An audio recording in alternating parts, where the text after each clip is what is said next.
the Overman Warrior Podcast.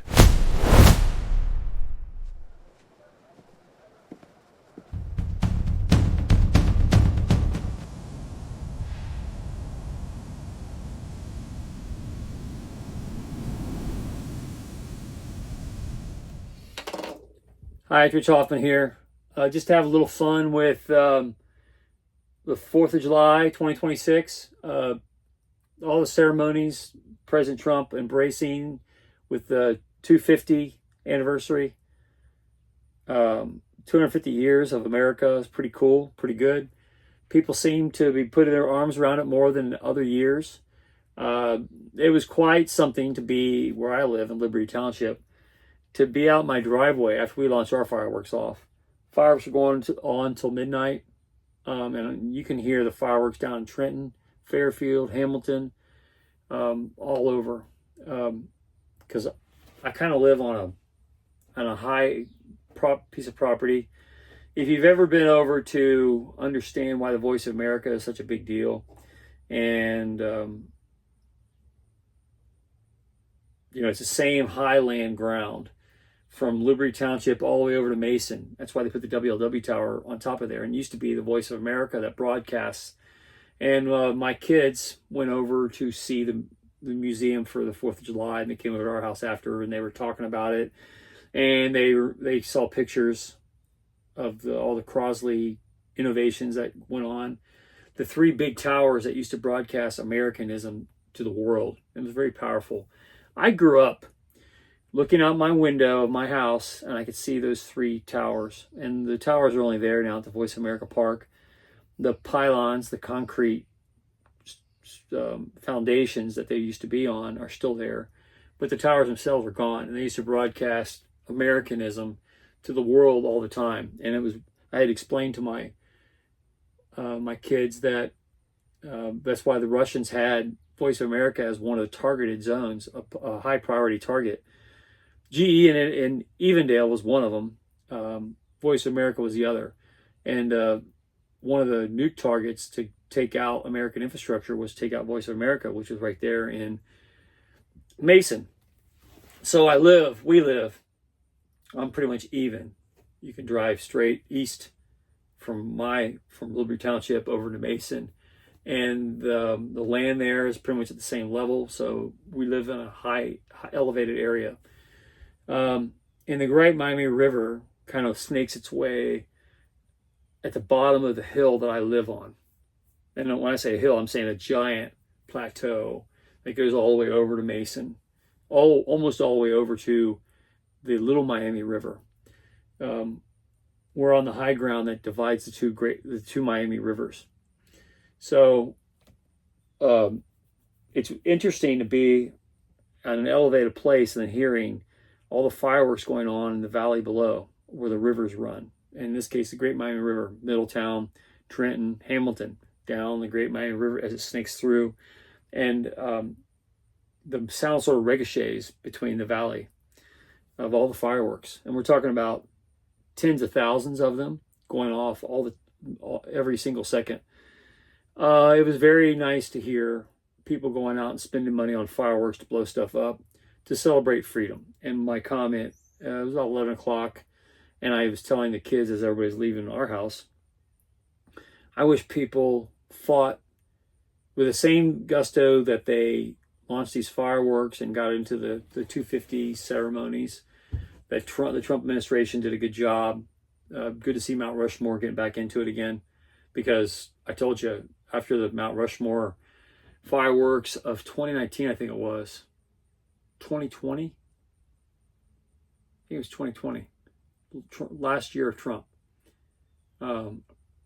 2021, we went out there, and I had to stand where Trump was, where they decorated the whole thing, because I was so inspired by the Mount Rushmore fireworks of 2020 that we all packed up our campers and took a Wild West trip, and we went out to Deadwood and Devil's Tower and of course Mount Rushmore, Custer National Park. Had buffaloes come up to our car. It was a really cool trip, and we did a lot of things on that trip.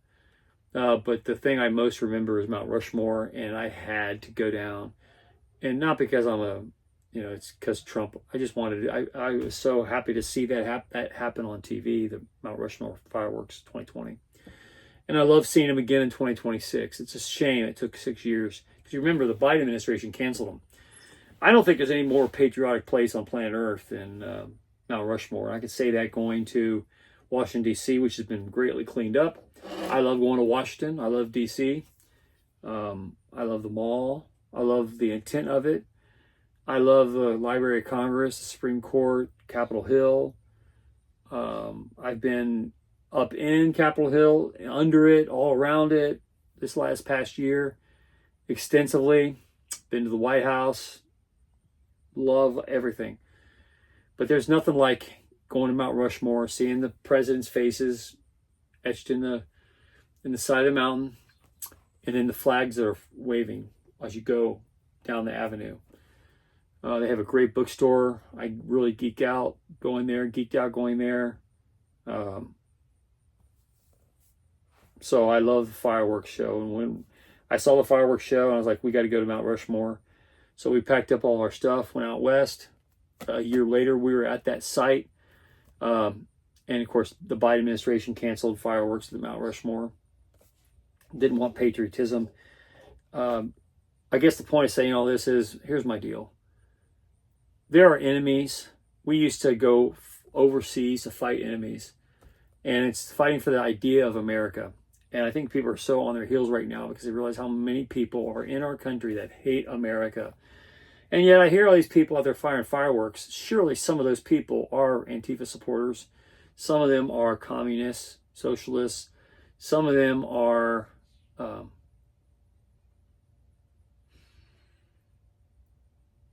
all right, so I try to keep these things kind of short, and this opens up a door. So one of my kids, and I had a lot of invites to be in the parade in my community. My daughter went to it and was in the parade, and the Republicans were at the front of the parade, Democrats were in the back, and she was surprised how many Democrats there were in our area. And I told her who they were, and I explained how they work. They're very nice to your face because they're trying to get under your skin. They're trying to slide under the door. They're very malicious, but they know they don't have the numbers, so they're trying to just like all cultures that's trying to take over another culture. They do it by being friendly to your face. So the Republicans were out front, the parade route, all the area Republicans, which are definitely dominant in Butler County politics, they were at the front of the parade. And the Democrats, there was a lot of them, and they're hanging out in the background. And I told her, my daughter, I said, well, there's a lot of school teachers in there. There's a lot of union members in there. They're out there. Even though you walk by them in Walmart, you don't know that they're Democrats.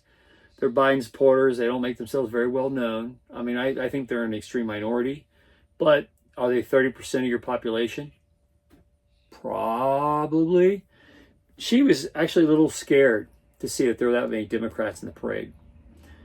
And I told her, I said, well, that's why you got to fight every day. You can't just light fireworks on 4th of July and eat some hot dogs, which we did. We had some great hot dogs. Everybody swam in the pool. It was a wonderful night. It's great to hear fireworks going off everywhere. It's great to go get fireworks. I think we had, with my grandkids, we had a really epic 4th of July. We had a lot of fun going to get fireworks and a lot of fun firing off fireworks. And it was even more of a privilege to swim late at night and have fireworks going off all over the valley, the Great Miami River Valley. Down in Trenton, the sounds were reverberating off the two hillsides. There's a hillside on the opposite side of Trenton. And I like to talk about geology because over there I talk about the Great Miami. There's a Milltown Mound on the opposite hilltop that look, they're tall hills like what we have where Liberty Township resides, up over Hamilton, going all the way over to the Voice of America. And Voice of America is now disabled. Broadcasts like this one are seen all over the world, so Voice of America doesn't have to necessarily do what it used to do when I was a kid. which is why it's dismantled. It's a museum now. It's a great museum to go to. And she was very impressed by the history of our area. And Voice of America was built there because it was up on a high landmass. Well, where I live, there's the valley. Trenton's down in that valley. Hamilton's down in that valley. And then there's another hillside on the opposite side that makes up the Great Miami River Valley. And on that hilltop are ancient mounds. One gigantic one, the Middletown Mound, which is almost a twin to the Miamisburg one upriver by Dayton. These are large earthworks structures that show the history of the region and just how deep it goes. But fighting for a set of ideas is what we're talking about here. And we have people who are deliberately trying to undermine American ideas of capitalism and independence. So I was again, I'm pausing because I'm trying not to go down a rabbit hole. These are big issues, some of these things. I was fixing things up until our picnic, our Christmas, or not, our 4th of July dinner. I had the radio on in the garage, and WLW, part of the, what's left of Voice of America complex, WLW is broadcasting speeches by the last 5 presidents. Great speeches by Biden, if there is such a one, Obama, Bush, and of course Trump. Some pretty good clips of speeches, and it was astonishing to hear just what a socialist. I know he said he was, and Bill Clinton, just what a socialist Barack Obama was. You didn't build that. We are what make America great. The idea of collectivism instead of individual valor and heroes. And I hear it in corporate culture all the time. I'm no hero. I'm just one of the guys. I'm not trying to be a hero out there. We're going to have a shared experience. That's a Barack Obama nonsense. Individual initiative is castigated. Collective achievement through collective enterprise. Let's sit down and have a consensus circle and get everybody to a consensus. That's the corporate game. And I find it reprehensible and talk about it all the time because America is supposed to be finding the best and brightest and giving them upward mobility. And that's the way I've always approached business, and it's been very successful. The corporate bit is throw lots of money at lots of personalities and then encourage them to do good things when it's not a lot of people who do good things. But it was amazing to hear these speeches and hear Trump and Barack Obama and Bush giving speeches from the past to kind of celebrate the 4th of July weekend and then understand what a socialist, what a collectivist, the we-isms. You, pronoun I, didn't do anything. It's we together. Otherwise, we rise together, we fall together. Individual achievement was not a Barack Obama thing, and it's what made him so devastating. It's a socialist mantra. It's definitely collectivism, Marxism. And those kinds of people are in our midst, and they are trying to undo our society right under our noses. And they're hiding in the background, like my daughter saw them at the parade, the 4th of July parade that she was in. She did ask me, she said, Dad, next year, can I have my Jeep in the parade? Can we do a float? I said, I think we can manage to get a float in the parade next year. And maybe we'll do bullwhips and do all that kind of stuff. I was invited to be in the parade by a lot of people, the various parades of Butler County, and to come out and bring my fire whips and crack them and pass out flags and constitutions and that kind of stuff. And to be honest, I'm on a time crunch. I didn't have a lot of time to do a lot of socializing over the 4th of July holiday. We had time to go get fireworks, light the fireworks off, and have a family get together. But beyond that, not much else. Definitely not doing the parades on the 4th of July. But she asked me, can we do one next year? And I said, I think we could probably get a float in the parade next year, and you could fix your Jeep up and do a thing. Because my youngest grandson he got to be the candy pass out guy for Todd Minier. And he was all about it. He thought that was the coolest thing in the world to let him ride on a fire truck, an old style fire truck. guess Thomas Hall was there, and he was geeking out.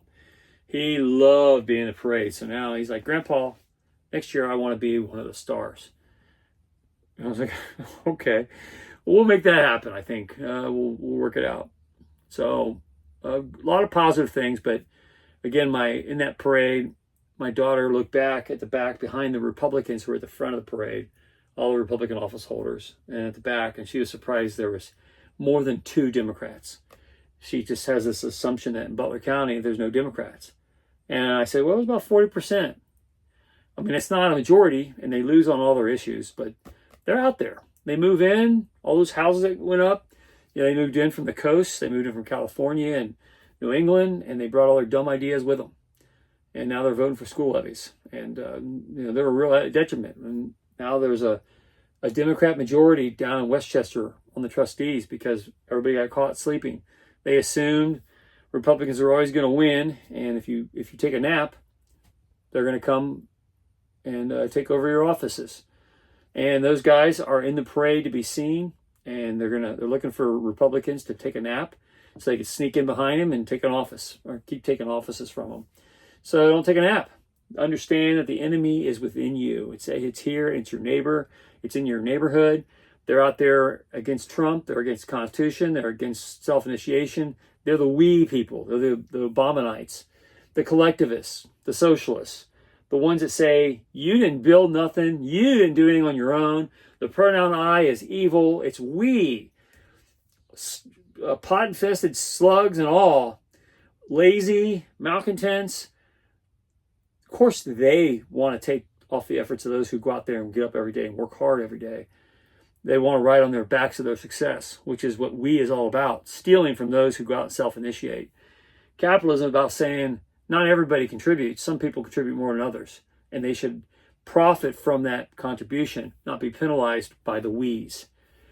That element is out there, and everybody firing off fireworks. I doubt many of them. I think most of them were like my daughter, and they were surprised that their neighbor probably voted for Biden. And then again, not to go down another rabbit hole, but I had a very, very powerful person, a high-level person come to my office 2 weeks ago. I talked about it a little bit here, but he was a Hillary Clinton supporter, a donor of millions of dollars, and a Biden supporter, one that thought Trump was crazy for questioning the 2020 election. Now, my statements are well known. Everybody knows me, and I am professional enough to create a safe space where people can talk to me about their points of view without me saying, you're one of those. All right? Because I'm strong enough in my personal opinions that I don't get rattled by other people's opinions. It's enough to say, hey, I can politely coexist with people who are radically against me. My task is to convince you to be more like me. Okay, now this guy had been watching me in the background for about 9 years. Again, he's a powerful person, a big-time donor for Democrats. And, he came to see me in Cincinnati, flew in because he wanted me to sign one of my books that he's been reading. In this case, it was The Gunfighter's Guide to Business. He told me that he had bought 400 copies of that, and he was passing it out to his company and giving it to his employees. And it was a present for them. Hey, I want to have a better workforce here, so here's copies of The Gunfighter's Guide to Business. This is a guy I know in Cincinnati. So for his presentation, he flew to Cincinnati on a private jet, landed at Butler County Regional, hired an Uber to come over and see me at my office, and he wanted me to sign the book because the next day he was going to give out all his books to his employees. And he wanted to say, here, I had this guy sign this yesterday. So he's flaunting that I have a lot of money, I have a lot of power, and he also wanted people to know, hey, I know this author. And he's a way outside the box, the guy. And if you read this book, you're going to be a lot better off in this company. So he told me the story of how he came to my book, and how he absolutely despised me for years, thought I was evil incarnate. That's what he told me. I just listened. And he said, after Trump got back in office, I thought about all the things you ever said and how you were so far in front of it. I thought, if he's that far in front of things, I'm going to get his book, see how far he is out in front of all these business issues, because he loves SpaceX. And maybe I ought to listen to what you're saying instead of just throwing you off as somebody who's the opposite.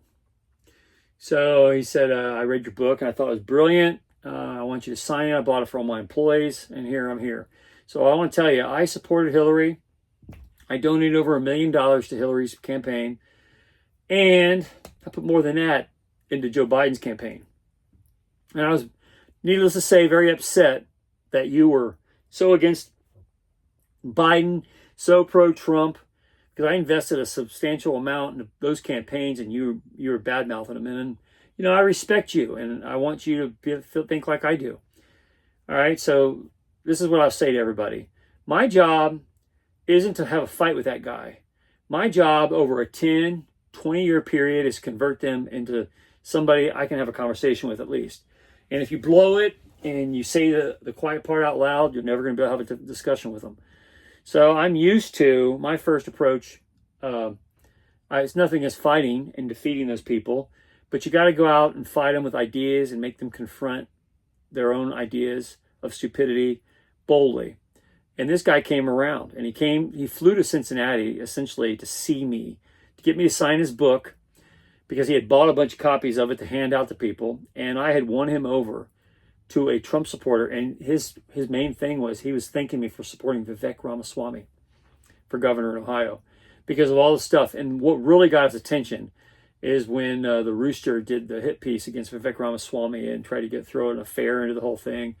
And anybody that knows the Ramaswamys, Vivek's wife is very sweet. It takes a lot of energy to have an affair, to have a relationship with another female. When you're a busy guy and you're out there making a lot of money, and you don't have a lot of private time, and Vivek Ramaswamy has been running companies, he's been running for president, now he's running for governor. He does not have time to go have booty calls. And the Rooster, a blog reporter in Columbus, tried to get something started. I came out against it. I had enough influence that it got around my statements on it. And this guy actually resides in California. So he flew from California to come out to Butler County just to see me and get me to sign his book so he could show it off to he was going to have a giveaway. 400 copies of my book. He's going to hand it out to his employees. It's kind of a raffle thing. Most of his employees were going to get one, but they were going to have a big giant thing on the warehouse floor where they build very large craft there. It's in the space industry. That's all I'll say. I don't want to get him in trouble. But it's a very large, 200 square foot facility, open, no walls. All the cubicles are just desks sitting around everywhere. Pretty modern, up-to-date kind of place. And he was going to get up on a big tower. They had a skyjack and do a speech, give out copies of my book, show that he had my book signed, and talk about politics and talk about changing points of view. And like he told me, he said, I wanted to thank you. I've been a fan of yours for a long time, even if we disagree politically on a lot of things. I've come around to your way of thinking. I donated to Trump. He actually told me I donated to the White House ballroom. And he didn't say it was because of me. He said I made it easy for him to write the check, because he saw the bigger picture of it and kind of where we're going to be 10 years from now as opposed to where we are now. Space economy, lots of things good happening, redefining political theater. Like I said, Trump was a Democrat. There's a lot of people that the Trump administration, Kennedy was a Democrat. Elon Musk was a Democrat. He'll tell you he donated. He was a lot like this guy, Elon Musk was, a progressive Democrat, giving money to Democrats, supporting Biden, supporting Hillary Clinton, running around the same circles. And when you go to dinner, you're like, yeah, I gave $1 million to Hillary. Let's break that glass ceiling, baby. Here's some shrimp. And that's kind of how those things go. That's how you have dinner parties. And that's how the ball bounces there. And he came and he said this, listen, man, I really admire what you're doing with Vivek Ramaswamy. And I really appreciate your boldness. And I wanted to not like you, but you've made it impossible for me not to like you. So I bought your book, and I'm passing it out to all my employees if as a gift. And to a lot of them anyway, 400 of them. And I want you to sign it. Please sign it. Thanks for all you do, is what he said. And that's how he left. And he was in my office for about 20 minutes. Flew all that way to talk to me for 20 minutes. I said, do you want to go grab some chicken somewhere? You want to go down to Jags? I mean, yeah, I hate for you to go and not get what you want. I said, I got everything I needed. I just wanted to shake your hand and have you sign my book. He said, it's worth traveling across the country. Spending a day doing it. It was worth it to me. So thank you. And thank you for supporting Vivek Ramaswamy. And yeah, I invested in the White House ballroom as a major contributor. I'm like, all right, good job. All right, so as we were lighting off fireworks, I thought about him. That was a couple weeks ago. And that's a condition where I did what I can do to win somebody over. There's a lot of Democrats that were in that line at that parade. And our job as Republicans is to win them over.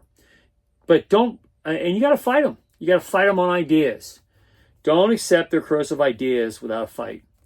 And with the same gusto that you go out there and light the fireworks off, or you go spend $1,000 on fireworks just to blow them all up in the sky.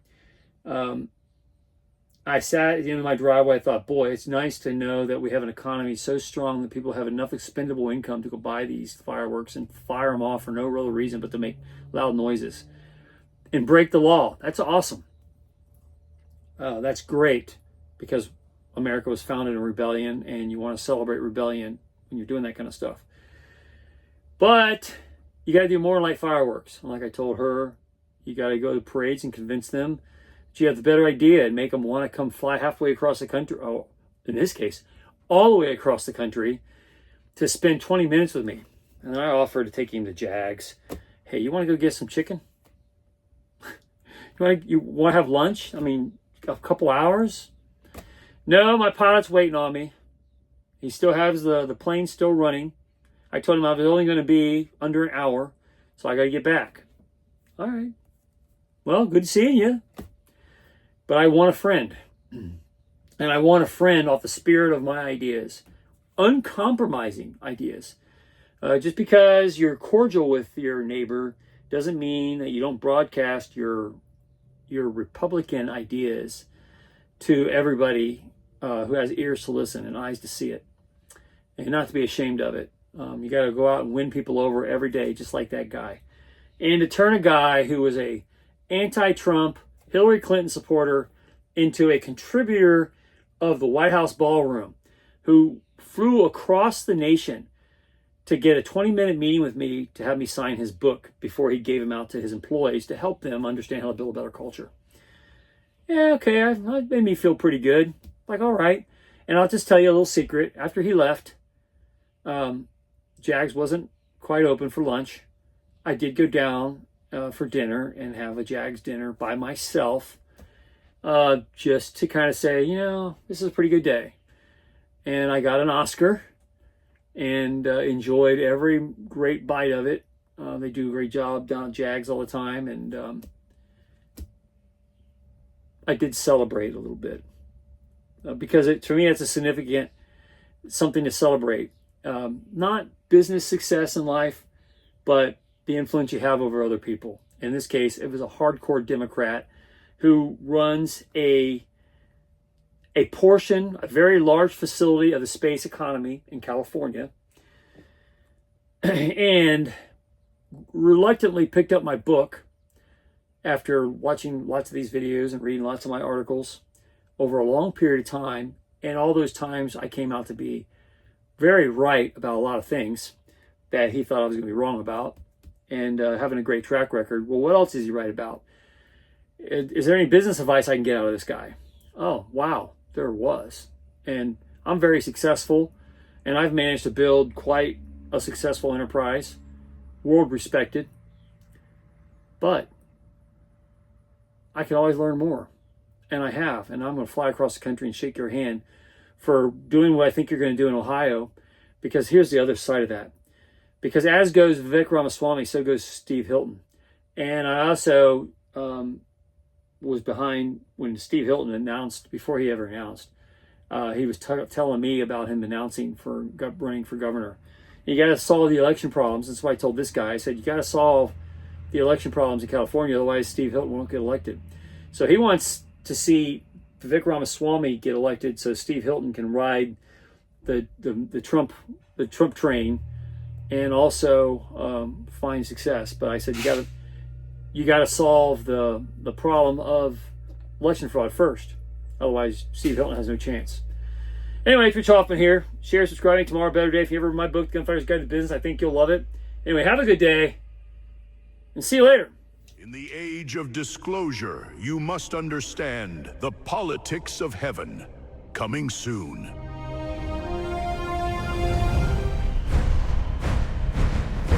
Coming soon, the politics of heaven in 2027. A treasure hunt through heaven and all human history.